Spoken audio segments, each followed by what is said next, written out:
In today's video, we will be using Dollar Tree tile decals, wallpaper, and foil backsplash wall stickers to create fun and beautiful home decor projects that I hope you enjoy.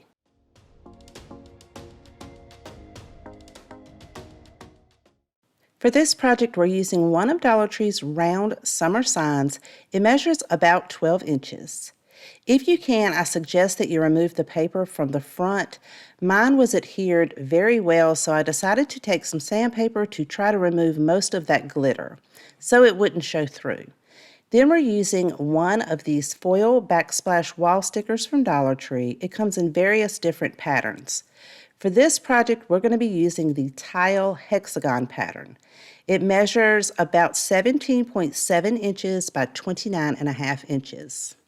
Decide what design you want to have on your round sign and then trim that down to a more manageable size. We're going to remove the backing from the foil and take our round sign and place it directly onto the foil. Originally, I put this with the front of the sign down, but then I realized that you could still see some of that lettering through the foil. It's really easy to remove, so I just peeled that back off and adhered it to the back of the round sign. I find that the easiest way to apply this is to do small sections at a time and push any of those air bubbles out. So I'll just start on one corner, lift it up, place it down, and then push all of those air bubbles out. Continue to do that until you have covered and smoothed out the entire round sign.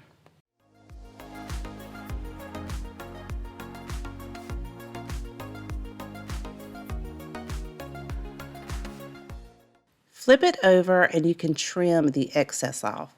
I did leave a little bit on the outside edges to fold over and adhere to the back of the sign, but you could trim it right at the edge with an X-Acto knife and paint the outside edges.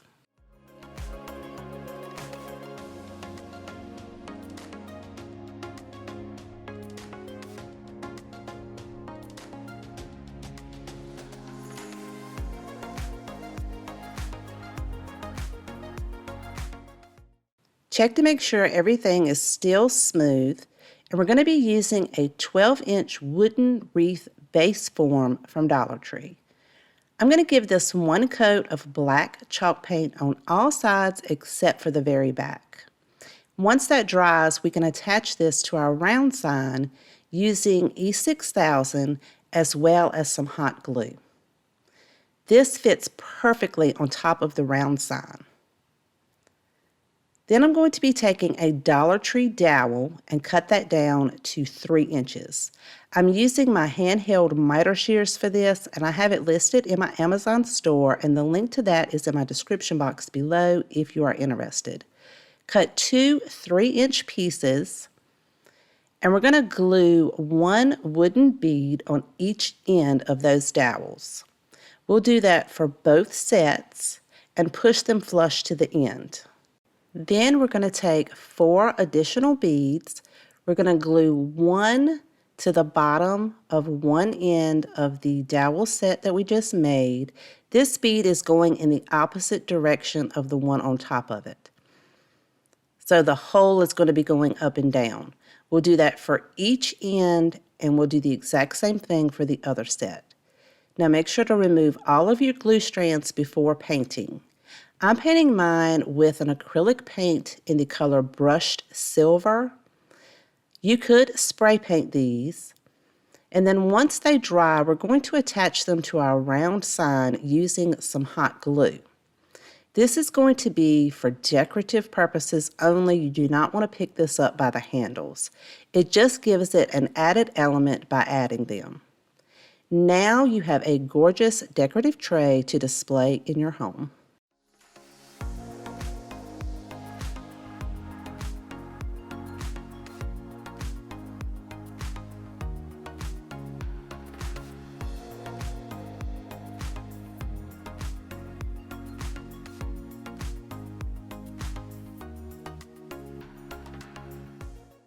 For this project, we're going to use another foil backsplash.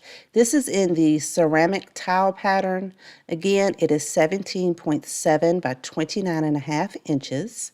And we're going to use one of Dollar Tree's plastic storage bins. They come in a variety of different colors. I chose white, but if you can't find white, you could always spray paint the inside. This measures 11.5 inches by 7 inches. I'm going to make a mark on the pattern that I want to use on the storage bin, and I'm going to mark 7 inches. Then I'm going to use my paper cutter to trim that down. That way I can have the pattern lined up exactly the way I want it and the width that I need it. We're going to cover the outside of the plastic storage bin. I'm going to tuck the excess underneath the lip of the bin, and then I can flip this over and mark on each side the angles of the bin so I'll know exactly what angles I need to cut. You will have a little bit of excess left over, but we're going to wrap that around the bin. We just want to make sure that everything lines up. I found that it is easiest to remove the backing and start at the bottom and push any wrinkles or air bubbles out as I go up. And also, if it wasn't lined up perfectly, you wouldn't see that because that's going to be tucked in under the rim at the top of the storage bin. Then just push your sides down, and we can do the ends with the handles. So take one of those pieces that you cut the angle off, so you already have that side angle. Then you can flip it over and trace out and cut the angle for the other side. So you'll need 2 end pieces and a front and a back piece, and the 2 end pieces should be the exact same size, and the front and the back should be the exact same size. I chose to just go around mine and trace it out, but you could cut 2 at a time so that you could do the front and back and the sides. You just want to make sure that you keep each of those gray lines lined up on each of the sides of the bin, and then press it underneath that top rim. You'll continue to do that until you have the entire storage bin covered. And as for the handles, you could cut them perfectly with an X-Acto knife. I'm going to take a utility knife and cut a slit in the middle and then a slit at each one of the corners so that I'll be able to fold this to the inside of the storage bin. And then if there's any excess, I can trim that off once I have that adhered. I chose to do it this way because I felt like if I cut it perfectly with the handle, that the outside of the foil would lift up on the storage bin. If you do have some excess and you need to trim it down with your utility knife, just make sure you don't add too much pressure because you don't want to cut the plastic in the storage bin.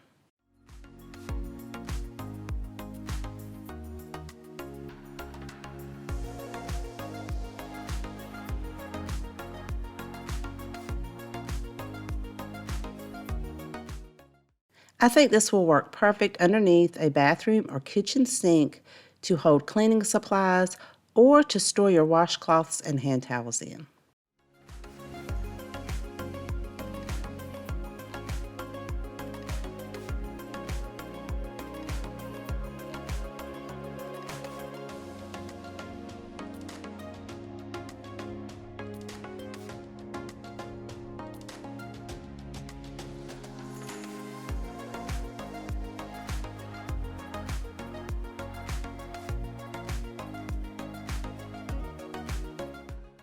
For this project, we're using some removable wall tile decals.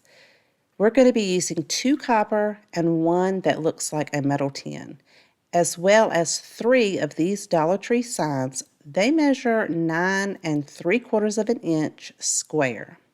That is from the outside to outside edges.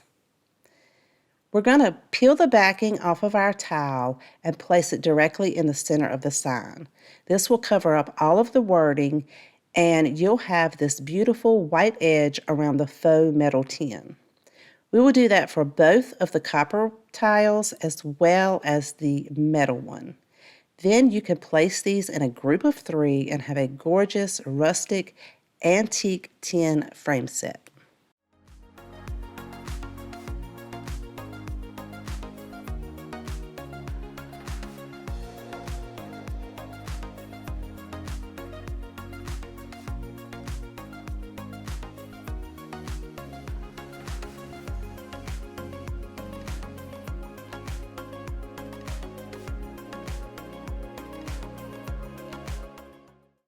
We are using another removable wall tile in this gorgeous bluish green color, as well as one of Dollar Tree's candles.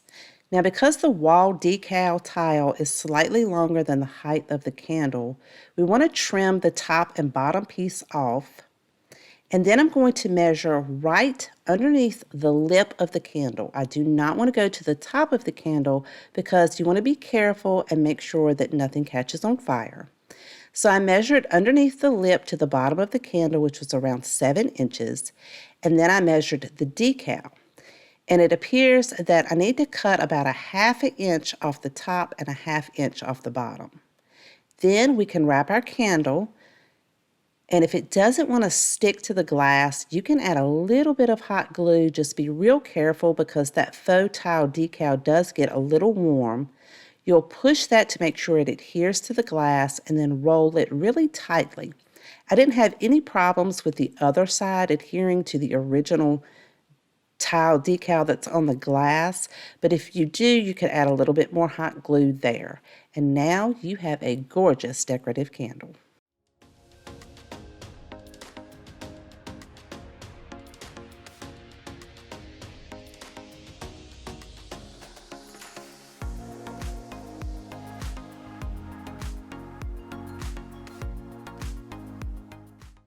For this project, we're using a 4-inch terracotta planter that was painted white. I found this at Walmart in the beginning of the spring season. I'm not sure if you can still find those, but any 4-inch terracotta pot will do.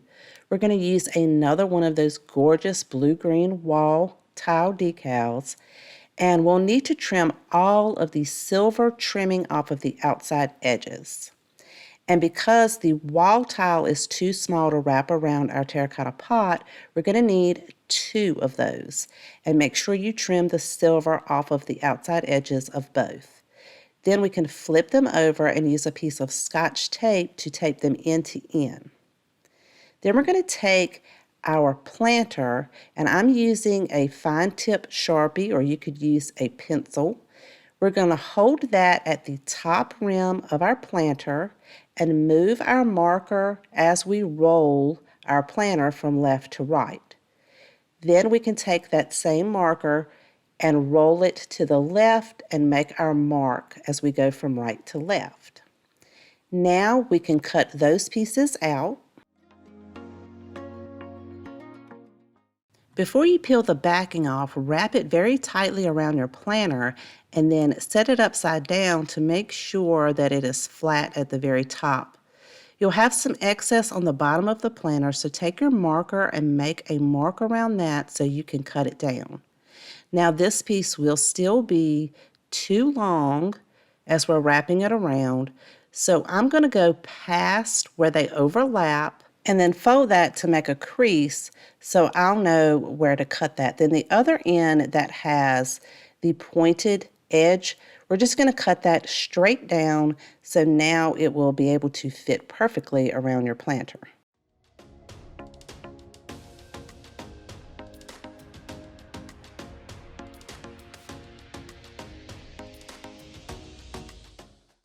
Since we taped the 2 together, when you peel the backing off, it's only going to pull the backing off of one of those pieces. So we're going to push that very tightly up against the terracotta pot. Mine adhered very well, and I didn't need to add any hot glue. Then you'll take your second one and overlap it on the first one. You may have a little extra at the top, and you can trim that with a utility knife or an X-Acto knife. I wanted mine to have a little bit of a distressed look at the top, so I very gently used a fine grit sandpaper. You don't want to rub too hard because that's just going to rip it because this is just paper. I just wanted a finely distressed look at the very top. And this is how it turned out, and I think it is absolutely beautiful. And it goes so well with our previous project.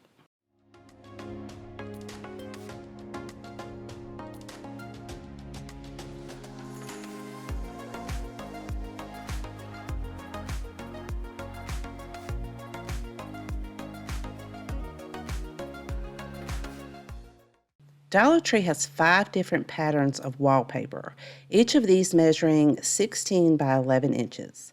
Grab one that suits your kitchen decor the best. And also grab one of Dollar Tree's plastic paddle cutting boards. I chose the chevron pattern. It has 4 sections, and 2 of those sections fit perfectly into the indentation of the cutting board.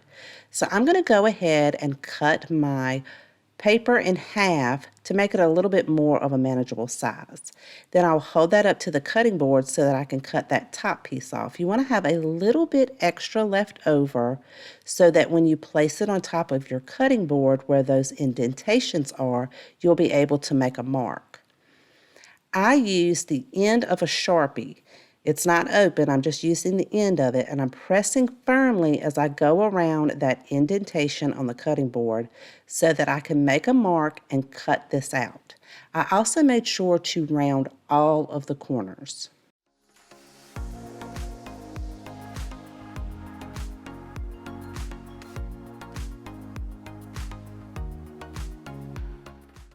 Once I know it's going to fit perfectly, I just peel a small portion of the backing off, applied that into the indentation in front of the cutting board, and then pulled the paper and pressed it as I went to make sure there weren't any wrinkles. Now you could decorate this, but I want to use mine as a recipe holder, so I'm using one of Dollar Tree's easels. You'll need to adhere this to the back of the cutting board.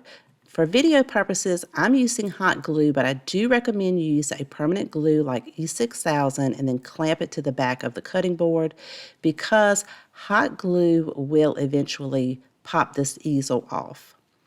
But I think this is perfect to hold a recipe book or your tablet, and I absolutely love how it turned out.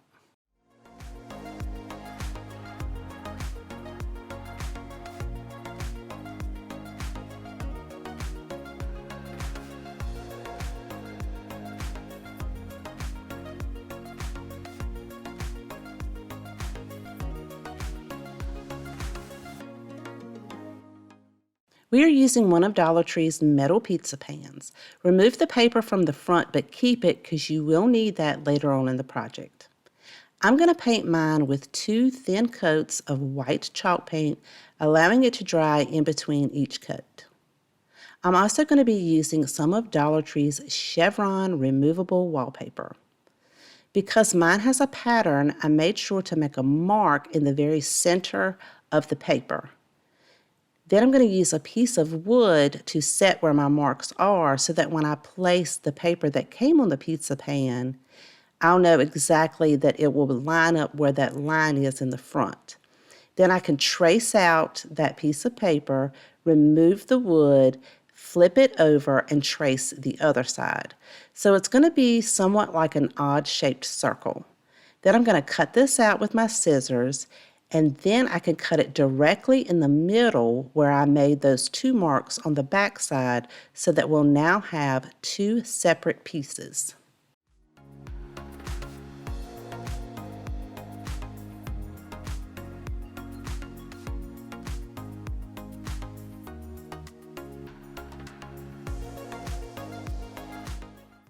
I'm going to place them on the pizza pan without removing the backing.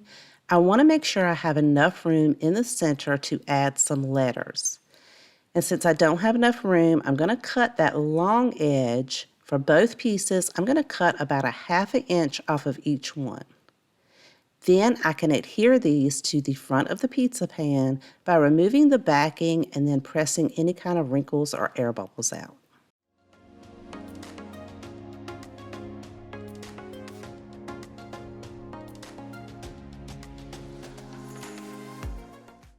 I've laid a ruler on top of the pizza pan so that I can find the center so that I can place my center letter of the word first. And I'm using some Dollar Tree letter stickers.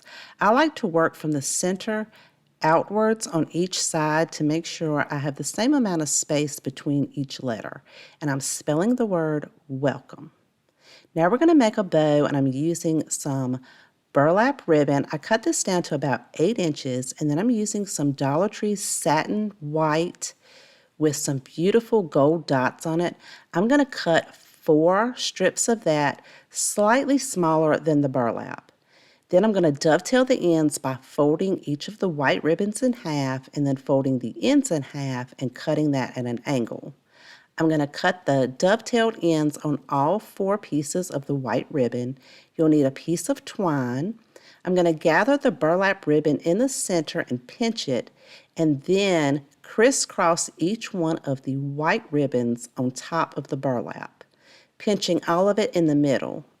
Then you can take your twine, wrap that around, double knot it in the back, and cut your excess twine off.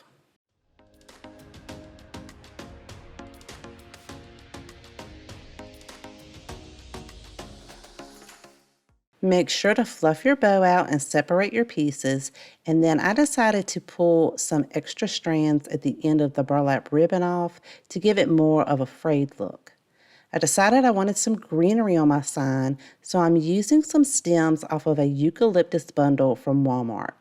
I've already cut and bent them sort of in the shape of the sign, and I'm going to adhere them to the pizza pan using some hot glue. I'll add the bow right in the center, and now all we have left to do is make a hanger for the back.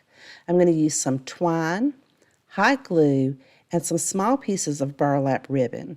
The burlap ribbon is going to help the ends of our twine stay in place and not come loose. And I absolutely love how this sign turned out, and I would love to know what you guys think.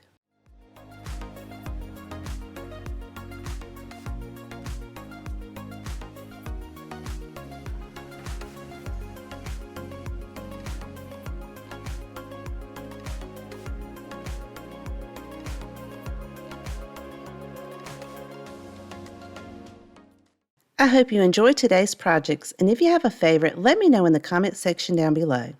Thank you so much for spending time with me today. Please take care, and I will see you guys next time.